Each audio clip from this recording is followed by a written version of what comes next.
if you're making money in your job, you need to roll it into these boring assets that you can just forget for the next 10, 15, 20 years while you're still making money in your business. Because once you get done with that, like you passing that down to the next generation is probably fairly low. You know, money can get you everything you need to be comfortable. It's almost like a drug. Like you're escaping your reality of being unhappy with whatever the money can buy in those scenarios, rather than solving like, hey, do I actually love myself? You know, and those types of solutions are only temporary. They don't last. If you're not truly happy with yourself, one, if I don't love me, I'm not going to love you. What took you from yacht captain over to the commercial real estate development space? What made you make that jump? Working on the yachts is very unstable. It's an unstable business. Here today, gone today, because the person you're working for, their business takes a dip, you know, a recession, dip in the economy. All the time you spent around people that are very, very rich, what is the one best piece of advice that you could give somebody trying to be happy in life? Trying to be happy in life.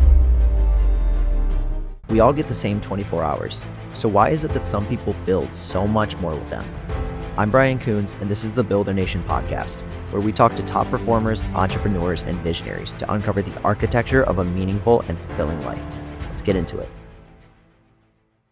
Welcome back to the Builder Nation podcast, the podcast where we know that getting rich is easy, but getting wealthy and living a fulfilling life, that shit is hard. So today I got my buddy Scott Kidd. He is 25-year yacht captain, capital raiser, podcast host. You're just crushing over there in Florida. So I normally don't start with specifically asking you to tell me kind of how you got to where you started, but I think you have a really interesting story getting to the point where you're literally working with billionaires on yachts and just the ultra rich, ultra wealthy. So kind of take us through how you even got into that to begin with. Well, long story short, I got onto the yachts because one year, I guess it was around 99, 2000, I hit the .com bust.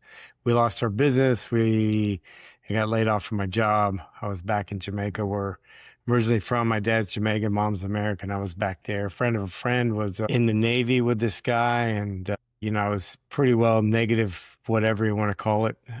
You know, no business, no money, anything. And he asked me if I wanted to go work on a boat and Fort Lauderdale boat show. And I was like, well, sure, I'll go do it. But look, I don't know anything about working on boats. And he said, no, that's fine. Just get here. And so I borrowed the money for the airline ticket. My good friend Merrick gave me some money in my pocket. I think I landed with about $20 because I had a few drinks at the airport, as you do when you are young, and you don't really have much of a direction. And I figured, well, see what happens. You know, at that point in my life, that's the way things kind of went. But when I landed, I didn't know it was a career, and it ended up, I never looked back. I mean, I intended on going back to Jamaica, but, you know, and then flash forward, learned about real estate as the family got a little bit bigger, learned about commercial real estate. And, you know, I started with the single family.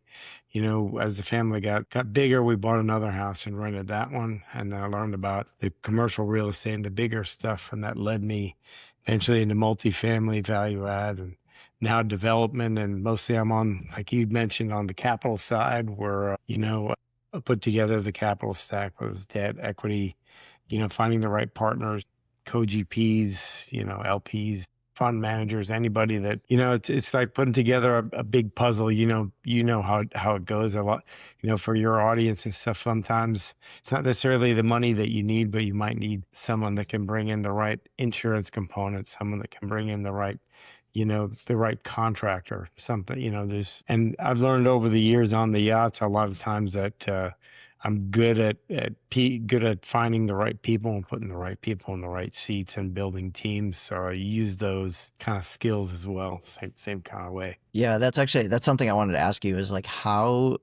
what skills transferred from being a yacht captain over to that? Because that's a very it makes sense in function. I think there's a lot of money around the boating space to begin with. And so I'm sure that's a natural thing where a lot of people are either involved in that or you probably heard about it, but like, how did that transfer and what transferred? Well, the people skills transfer into any business really. And you really, on the yacht, you're managing people for the most part. You know, really you're managing the guests, you know, the owner, the crew, all the subcontractors. You know, that's very similar to, you know, any other hospitality arrangement, but we also live there and we're moving and everything else. And we have all those other travel arrangements that go with it. So that makes it quite unique. But the things that I've noticed that really helpful in business are speed of execution. And like on the yachts, our timeline is yesterday for things to get done. And it's a lot of times it can be very stressful, but I found that the timeline is a lot different when you get into the business world. When you focus on getting stuff done really fast and getting done, it really helps out the team or whatever. It's kind of a good motivation because like our timelines are very short a lot of times. Like we need to figure out dockage or figure out this kind of component or subcontractor. We need to put the boat back in the water. We need X, Y, and Z. A lot of times we have to just call throughout our network and find the right people pretty quickly. Yeah, it's a lot of kind of, I think, like making shit happen. I mean, Yeah. that's really when people like, there's a reason like money comes into like a single operator, right? Or like a team of operators because their whole job is like, I call it herding cats. You're like getting just making chaos into like a synthesized piece of order. And I Yeah. imagine it's very similar. It's like whether you're on a boat, like I mean, I know that there's like totally different problems there, but like moving that into what is the commercial real estate side, yeah, there's always chaos. There's always people who are a piece of it, people back out of the deal last minute, things like that, Yeah. right? So it's like, is that kind of the stuff that transfers? Yeah, and the thing that we learn in development and construction and real estate, along with business and yachts, is nothing ever goes as planned. There's somebody always throws a grenade or somebody pulls out or something. There's always something that happens at the last minute. That's why you try to get to a certain point where you're kind of have the majority of it done to where you can you have a little bit of time. If you can give yourself a little bit of a buffer of time so that you have that time to like execute on whatever happens, like, shoot, this came up. Okay. Well, that's why we have this extra day to where, we're not leaving till tomorrow. So we're going to have to figure this out. Or, like, hey, that's why we didn't put the closing on a Friday, because Friday closings always get messed up and wires always get screwed or whatever. And, you make it on a Monday or a Wednesday or something like that, where if things get stalled out, then you have a couple of days before the end of the week where, Friday afternoon, everyone disappears, let alone Friday morning. Yeah. And it's almost to imagine like part of it is like setting expectations, like no matter what you're doing, like setting expectations, communicating with the people. And in real estate development, right? Like that's something, or in real estate just in general. And when you're the operator, it's kind of like whatever expectations you set, which is the reality. But I imagine too, like on like the yacht side too, like it's almost different because the person you're working with there, it's their yacht. They're the owner, right? So it's like if something, it doesn't go, like how much did that affect how you handled things when you're working with somebody who's like kind of probably I would imagine not the easiest to work with? Sometimes, and I've worked with a range of people. Some, everyone regardless whether they're really nice or really difficult, you have to kind of find your way with. And there's always little nuances. There's certain things, whether they're really nice or really difficult, that they're okay with, and other things they're just not. That you have to learn those over time and make sure that, same thing like in any other business relationship or partnership. There's like certain things, that are kind of taboo for this. So for Johnny there, we don't really mess with anything like that because they're going to have a little bit of an issue with that. So you kind of, and having different crew and different partners and stuff, each person has their unique abilities or whatever.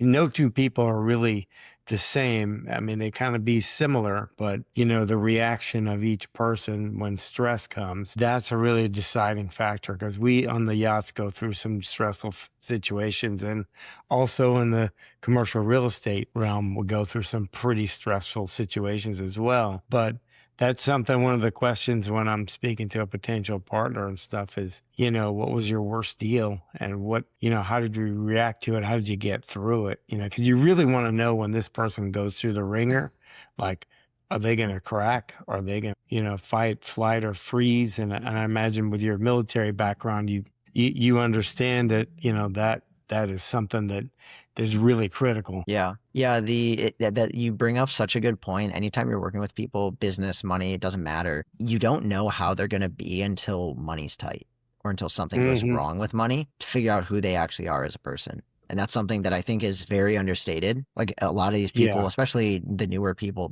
when they get into real estate, they're like, oh, like let's just go partner on something. Let's, whatever. And it's normally a little bit Yeah. loose. They don't have all the Yeah. paperwork done the right way. And then some shit happens and something bad Yeah. And happens. And now they have to deal with it. yeah, and then that's the thing when things are loose is when everyone makes assumptions and everyone takes liberties, especially if it's your friend, and they can get some emotionals wrapped up in it. A good friend of mine, Justin Neeson, said, and I'll never forget this because it always resonates with me. He's like, look, good contracts keep good friendships. Yep. It's It's so it's a true. golden one.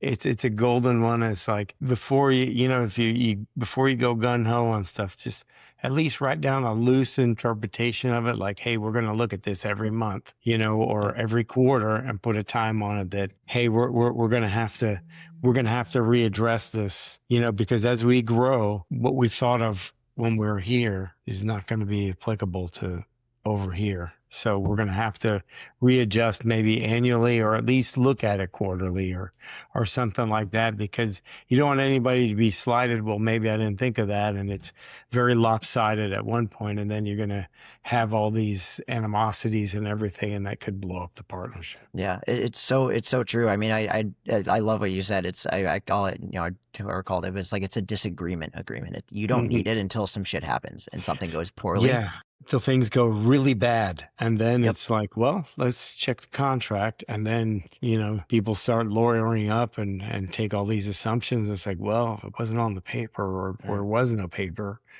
So, whatever happened. And Yep. we just have to let it go, and if we kind of put it all on paper and just kind of say, hey, we're going to look at it every so often, then it's fine. Because I finished building a boat in China, and that was probably one of the worst experiences with lawyers and stuff like that. We ended up going to arbitration with the Chinese shipyard, and got the boat out of there and finished it in Florida. But it was it was a definite experience, because had the contract been written a certain way, there were certain things that could have been done better. And, and I came in at the end, and no fault of whoever was involved that wrote the contract or, was involved before me or anything. I just was the cleanup guy yet again. It was a tough battle because they pretty much threw the kitchen sink at us and kept doing it the whole time. They would just wear you down, and because they don't care if it takes 1,000 years. Dude, that's so gnarly. And I think that's such a good point. Like what I've noticed, because I've had enough of my own experiences now to know that I do not want to deal with this stuff anymore. It's so funny because number one, like we're hilarious if we think that we're good at communication in general whatsoever, much less when you have to communicate through the lawyers. And so you spend so much time like being like, oh, he's probably thinking this, or they're probably thinking this behind the scenes. So you start putting all this shit in your own head, just like you would in a relationship if your girlfriend didn't text you back. Yeah.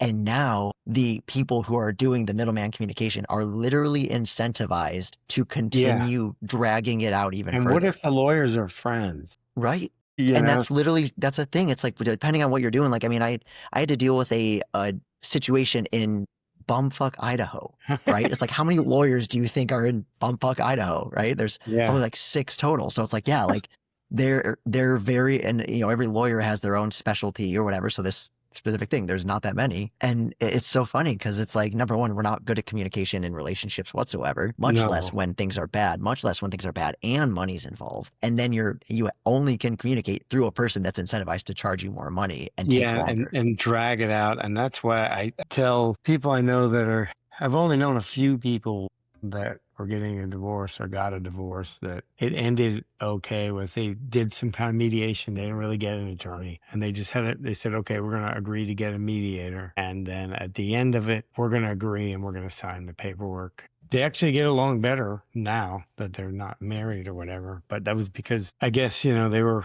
kind of being adult about it. And with all that much emotion wrapped up in it. And, when you do have attorneys involved in legal contracts and business and stuff, it can get very emotional. And there's where generally you end up making these not so great decisions, because you're not really thinking rationally. You're thinking, well, he did this or she did that, and I need to do, and it becomes a tit for tat instead of, Mhm. hey, what's the quickest way out of this? How do we resolve this, without doing too much damage? Because it ends up just costing you more. Yeah. No, it's literally it's so funny. Like that specifically is like the ego gets involved. And so it Hmm. becomes less about solving it and more Hmm. about winning. Yeah. And that's such a real thing is like if you and that's where I think like I don't know how much negotiation do you do on like a regular basis with what you do? I assume a good amount. On the boats is quite a bit. It used to be a bit more. It just depends, like if we're going into a heavy shipyard period, or we're doing supplies and stuff. But I do some of it, and a lot of times the heads of department kind of do a Yeah, lot yeah. of it. And I always want them to get the best price, but don't beat the guys up. They're trying to make money too, and a lot of times our timelines are we need it now. So the now timeline, the now price is a lot faster and a Right. lot higher than, but with shipyards, subcontractors, we always try to get some bids, just like in the commercial real estate where you get multiple bids and try to get, granted, if the time permits, Mhm. and Right. Yeah, and that's it's the reason I bring that up is like the negotiation piece, right? It's like it's not always about money. Some yeah, people want to just win. Some people value things differently. And so like, in certain things that I've seen that certain people value getting it done quickly yeah, and other people value money. It's like you have to figure out and know what you're working with and who that yeah, other side of the table is and what they value. And then yeah, you can start to identify and craft a solution around what they desire, which isn't yeah. There's always those three things: fast, cheap, or quality. You can get two, you can't get three. Yep. It's so funny because it's like it's boating and yachts are completely different than like real estate development, but it's the same concept. Yeah, It doesn't matter what it is. it really doesn't, because if you're trying to push and get it done really fast, you're going to have to just throw money at it to get it done. Yep. And you have to almost lower the expectation that you're going to get everything perfect, because you're not. You're going to have to start, do that. I worked for a guy briefly that I just kind of did some work for him. And I used to have to go into his office every time I gave him the bill or sent him the bill. And I knew he was a pretty wealthy guy. And I knew like he's losing money sitting there, like negotiating me and trying to beat me up over a couple $1,000 or whatever. And I remember I said to him one day, and he's like, because he liked to do the deal or negotiate. It was fun for him, and I Yeah. guess he and I kind of got along. And I went in there, and I would always kind of had my way that I would do it. I would put it up to a certain amount so that I know that he would, Mhm. have to Work you come and down and whatever. So, and I knew where I was going to lay, and he knew too, or whatever. And this one time I went in there and I gave him the bill, and he's like, and I started laughing. I couldn't stop laughing. I was smiling. He's like, "What are you smiling for? What are you laughing for?" And I was like, we do this every time, and it's fun for me or whatever. It doesn't, if I'll sit here all day because I know how much you and your companies make in a couple of hours. And sometimes I'm sitting here for a couple of hours. I'm pretty sure it's more than what we're talking about here. And he goes, okay. And he goes, get out of here. And he thought it was he kind of busted out laughing. He's like, that is pretty funny, and he used to call me every so often or whatever, but it was a lot of work, to do that stuff for him. But I knew how much he made, and I was like, it's really not, it's not really worth it for you to even, it's a waste of your time to even talk to me on the phone. Hey guys, if you're a business owner, high income earner, or investor who's been thinking about getting into real estate development but don't have the time to manage the process, this is for you. My company partners with people like you to help unlock the potential of your properties or even source and manage new small scale development projects. We manage hundreds of ADUs and infill development projects across Southern California, and our team knows how to simplify the process so you can benefit from the upside without managing contractors, permits, or design headaches. Whether you want to develop your own property, explore ways to offset taxes, or just learn how the development model works, head to thebuildernation.com/partner. That's thebuildernation.com/partner, and see how we can help you build more with the same 24 hours. Now back to the show. Well, I feel like some of these people, because it's so funny, because there's someone that I have in my own life that, he makes more money than I, could ever dream of making, and whatever. And he's the same person that will say, there's no way I'm going to pay that much for flowers. I'm going to Costco to get these for Valentine's Day. Like, that's literally something that's happened. And so it's like, it's so funny. I feel like when you get to a certain point of financial wealth, it's like the money doesn't matter anymore. You just want to, like some people like negotiation. Like this dude's a shark. So it sounds like this dude's just a shark. Just like doing the deal, like for me, it's like at a certain point, I don't want the hassle. Like if they're right there and it's $20 more or whatever. I mean, if I have the money, just gonna get it. If my wife wants, I'm gonna get it, or whatever. I don't really like. There'll be times for me to do the deal, and but it's not the Costco flowers, or it's not like the guy at the at the lunch counter or whatever. There was. I lived in New York one time when I was in the tech stuff, and there was a guy. I think he was Chinese. I would go in to his shop every day, and like I'd get some beers or drinks or whatever, food, and I'd put it on the counter, and he'd punch it up or whatever, and I'd always go down. I'll tell you, I'll give you this much. He'd be like, he would start going, and he loved it. And then like people would be like, hey, and he'd be like wait, because he loved negotiating. We would always do the deal. We'd agree on a little price, and it was kind of like our thing or whatever. It was fun. That's so funny. That makes me curious. Like what, I mean, it sounds like you've worked with very, very wealthy people. Like what are some of the things you've seen as similar amongst a lot of the people that are very wealthy like that from your experience? Well, the main commonality that I see that are one, there's a difference between the, multi-generational wealthy and the ones that have made it. The ones that have made it are very successful business people. They seem to have that kind of OCD, that obsessive compulsive kind of thing, where if there's an issue, they're not going to sleep until they fix it. They will stay up and they will stay on it until it's done. And they won't let something go. So at least some of them, but they generally have that hyper concentration to where they can kind of just focus on that one thing. And a lot of them, you hear all these flashy businesses, especially with social media, you hear people making these kind of monies in these tech things, $1 million a month from their phone and this and that or whatever. And most of these guys have really made it doing one thing. Like one guy I worked for was, he was just in oil, a couple of guys, just oil. That's all they did. Everything having to do with oil, and then another guy was air conditioning. That's all he did. Another guy was a car dealer. All he did was cars. And another guy, casinos. Just that's all he did. Went from bingo cards to casinos. And he made bingo cards and then casino. He eventually owned casinos. But they all got really wealthy doing one thing.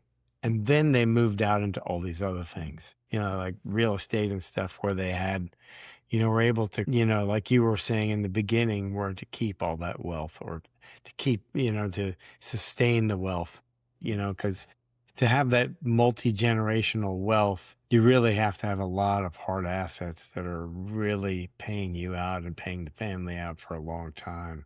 You can't really, a lot of those businesses, once the founder passes away, some of them don't really have things. You'd think a lot of them have things in place where they have their key people and it can go on forever, but a lot of times that's not the case. If they pass, then the kids just look to sell it off immediately, because they don't really have any interest, nor can they do it at the pace or at the volume and strength that the founder did, because a lot of it's based on their relationships. And a lot of them are very good at relationships and people, for the most part. They're very good at putting the right people around them, and once they pass on, then it gets, where does that leave the company? A lot of times it's better if they don't have their family taking it over. It's better for them to sell it before they pass on, or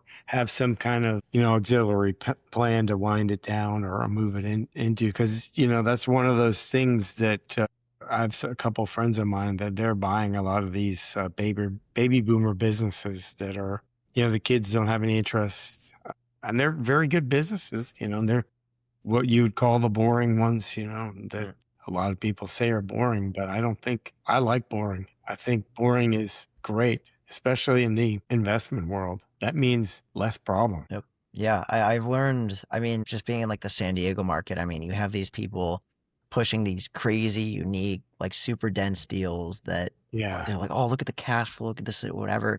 I haven't seen many of them actually pan out how I think they were hoping they would, where these smaller, just base hits, 1, 2 units on these Yeah. properties, like not as sexy of cash flow, but 20 years from now, it's like these people that are making money in their business. And it sounds like exactly what you're saying is like, if you're making money in your job, you need to roll it into these boring assets Yeah. that you can just forget for the next 10, 15, 20 years while you're still making money in your business.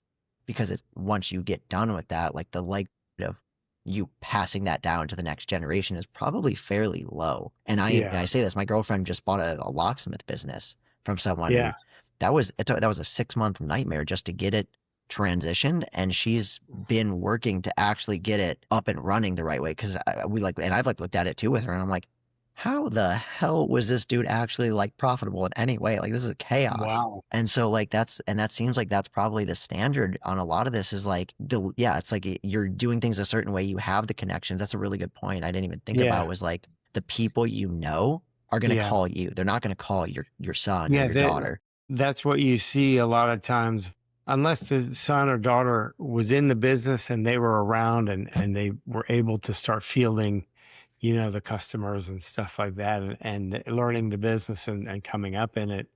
They're looking for Johnny or whatever his name is, hey, once he's gone, it's pretty hard. And then it's also a level of control for that person to get out of the business, because they spent 30, 40, 50 years building that business. It's tough for them to let go, and the locksmith business, good for your girlfriend there, because some of those businesses are really tough to come into, because the customer base is really, that's really what you're buying, and if they don't really trust who you are, they're just going to go somewhere else. But, if you can kind of make that transition, make that hump, because I had a friend recently who was buying a business, and it was all basically napkin math. They were like, well, where's the actuals in the bank? And they produced the bank statements, and it's like, well, this is way off. Like, like you said, how did you even make any money at all? And they come to find out paying himself partially off the books here and there, and and using it for other stuff and pulling, and it was really messy. And thankfully it did not work out. He was like, we'll pass. And I was like, that's probably a good call, because you don't know what, if he's doing that, is there any leverage on the business? Is there, does he owe money to these vendors all over the place? If he's not telling you that, what else is going on? That's something that I've learned, that, always be like extremely transparent, over communicate. That works in any business, that works on the yachts, that works in commercial real estate. Just, over communicate, tell people what's going on, try to bring them in the loop. You tell them as much as you can, because if you don't, when things get really bad and they don't know what's going on, they just all of a sudden find out that it's too late, then you're in some serious legal problems, more than likely. Because like we were talking about in the beginning, people lawyer up pretty quickly, especially when things go bad, especially when they feel slighted.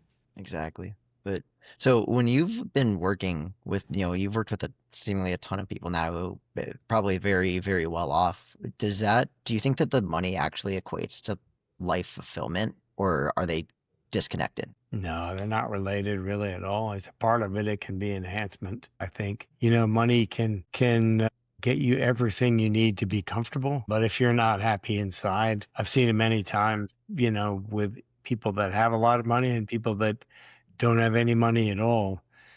If they don't have they're not truly happy, they don't have good people around, they can't find it within themselves to find things that make them happy, then it doesn't matter what you do. Somebody that's not happy, you cannot make them happy. There's just no way. There's no way. I've tried. It's not possible. I mean, because they will not be happy with anything. They need to, it's the same thing like with, this is kind of something completely different.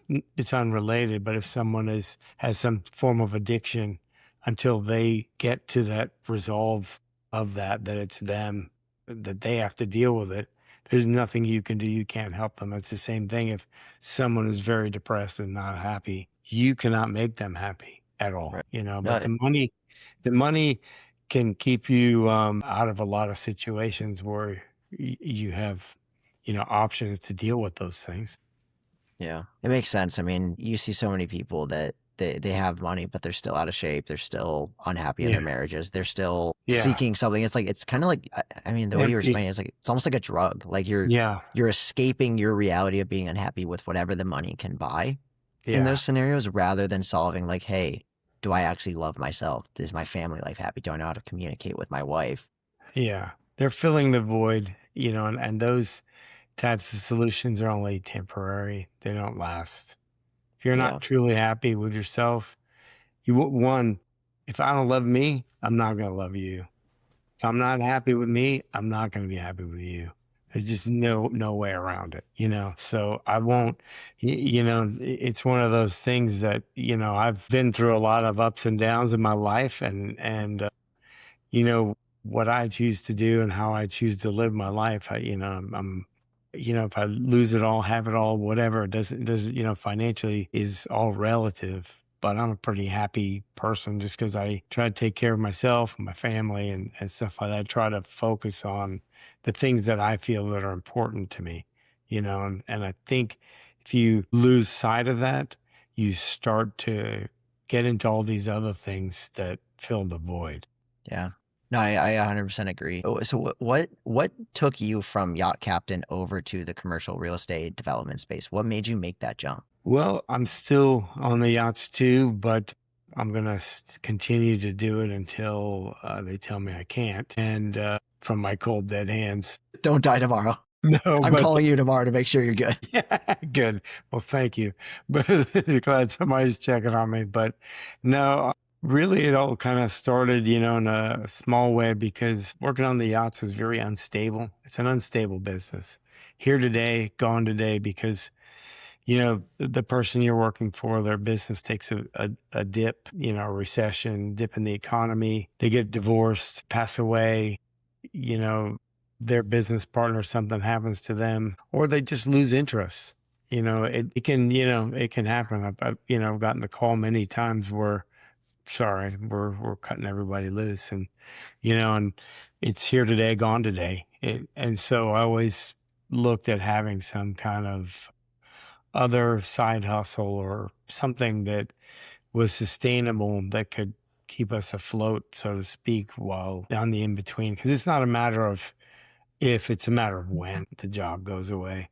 And I ended up really liking it, and it opened up a lot of doors for me, just meeting a lot of people that were doing some really incredible things. And like we started our own meetup group, which we're expanding on, which I mentioned when we were talking before, just focusing on finding the who's and the partners and stuff like that, because that was something that I know accelerated a lot of things for me, was finding the right people, finding our tribe, finding the people that, hey, they were doing stuff that I didn't even know was possible, and I went to a meetup one time, and I remember driving home like, you can do that? And like, I guess so. She's doing it, like, okay, well, if she's doing it, then I can do, I could do that. But if she's doing it, and then, it just morphed from there. And then, I get a lot of good energy off of people when they're doing stuff like, meeting you and other people like you that are doing stuff that just kind of said, well, hey, I'm doing this. And then they just start doing it, because I'm similar mindset, ready, fire, aim. I'll, jump out of the airplane and make the shoot on the way down kind of guy. I kind of figure it out, which may or may not. Sometimes it works out well, sometimes not so much. Hey, you make it to the ground no matter what. That's Yeah, one way or the other. One way or the One way, other. the ground gets the win. Yup. But no, that's awesome, man. I mean, so what's like the next 5 years, 10 years? Like, what does it look like? It sounds like you're still like growing both sides of this. So what in a perfect world, what happens for you? I probably have one more license renewal in me, and I'm renewing next year, and that lasts about 5 years. And to grow out on our meetup groups, our real estate group, and to grow out our development, build out a lot of these medical developments that we're doing, ambulatory surgical centers and medical office. We're going heavy on that because there's a huge need for them, and they can be developed pretty quickly, and there's a huge demand for them in Texas and throughout the Midwest. We're always looking for surgical partners there, and other development projects with our hotel, baseball hotel, a themed hotel, and build out our multifamily division as well. And I'm lucky to be partnered with a really great development group that, I'm enjoying it because it's opened up a lot of things for me, and also just build out my personal portfolio since my kids are in college, teach them how this kind of works, and they're of age, kind of as they start working and figuring out how much they like or dislike working for somebody else, give them some other options to where maybe they'll go and find some things that they're passionate about and focus on that. Yeah, that's amazing. I mean, I think that it sounds like you are working on a lot of cool stuff right now with a really good group of people. I mean, do you guys bring in investors? Like, how do you guys work? If people are interested in working with you, how can they get in contact? Well, the easiest way to find me is investwithscottkid.com. Info is there, podcasts and everything else are there. And I think that's good for really any business. I'd recommend if you own a small business, try to buy where you rent. It's a game changer. That makes sense. So I want to end it on one question for you. So out of all the time you spent around people that are very, very rich, what is the one best piece of advice that you could give somebody trying to be happy in life? Trying to be happy in life. Just figure out what your why is. Figure out what you want. Figure out your purpose. Figure that out. People say why, their family and this and that, but everybody's got different unique needs. But do the work. Look inside yourself on what you truly want out of life, and then just go for it. Then you make it happen. You can make it happen. All these other people are doing it. If everyone else can do it, we can do it, damn it. Yeah. I mean, it's as simple as that. I mean, you may not do it in the same way, but hey, you can still do it. I mean, the only thing that's stopping you is you. You are the bottleneck. Once I figured that out, you can kind of catch yourself when you're talking yourself out of stuff or talking down. Don't talk negative to yourself either. Just, there's that saying by Bruce Lee, don't talk negatively about yourself because your cells are listening. Dude, I love that. That's awesome, man. Well, cool. No, this is amazing, man. I really appreciate it. So yeah, so you mentioned the best way to get in contact with you. Is there anything else that you want to leave everyone with before we call out for the day? Well, on those lines, something I always say on my own podcast, the Yacht Captain Investor Podcast, is the best investment you can make is the one you make in yourself. So invest heavily in you. Dude, well, cool. Well, thank you so much for coming on today. And we will see you guys in the next episode. Definitely, man. We'll definitely do this again. That's it for this episode of the Build a Nation podcast. If it gave you something to think about, hit subscribe, leave a review, and share it with someone who's leveling up. Until next time, keep building.